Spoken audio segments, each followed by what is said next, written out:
அல்லாஹ்வுடைய தூதர் ஸல்லல்லாஹு அலைஹி வஸல்லம் அவர்கள் சொன்னார்கள், அல்லாஹ் ரப்புல் ஆலமீன் ஒவ்வொரு நாளும், ரமதானில் மட்டுமல்ல, ஒவ்வொரு நாளும் ஒவ்வொரு இரவும் அல்லாஹ் முதல் வானத்திற்கு இறங்கி வருகிறான்.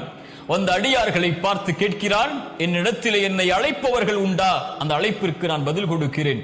என்னிடத்திலே மன்னிப்பை தேடுபவர்கள் உண்டா? அந்த மன்னிப்பிற்கு, அந்த பாவங்களுக்கு நான் மன்னிப்பை வழங்குகிறேன் என்று அல்லாஹ் என் பிறப்பு என் இறப்பு வரும் வரை, இந்த உலகம் தொடங்கி இந்த உலகம் முடியும் வரை ஒவ்வொரு அடியானுக்கும் இந்த வாய்ப்பை அல்லாஹ் ரப்புல் ஆலமீன் ஒவ்வொரு இரவும், கவனத்தில் எடுங்கள், ஒவ்வொரு இரவும் அல்லாஹ் அழைக்கிறான்.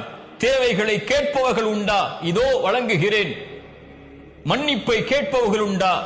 இதோ மன்னிக்கிறேன் என்று அல்லாஹ் ரப்புல் ஆலமீன் ஒவ்வொரு இரவும் அடியார்களை பார்த்து கேட்பதாக அல்லாஹ்வுடைய தூதர் ஸல்லல்லாஹு அலைஹி வஸல்லம் அவர்கள் சொன்னார்கள்.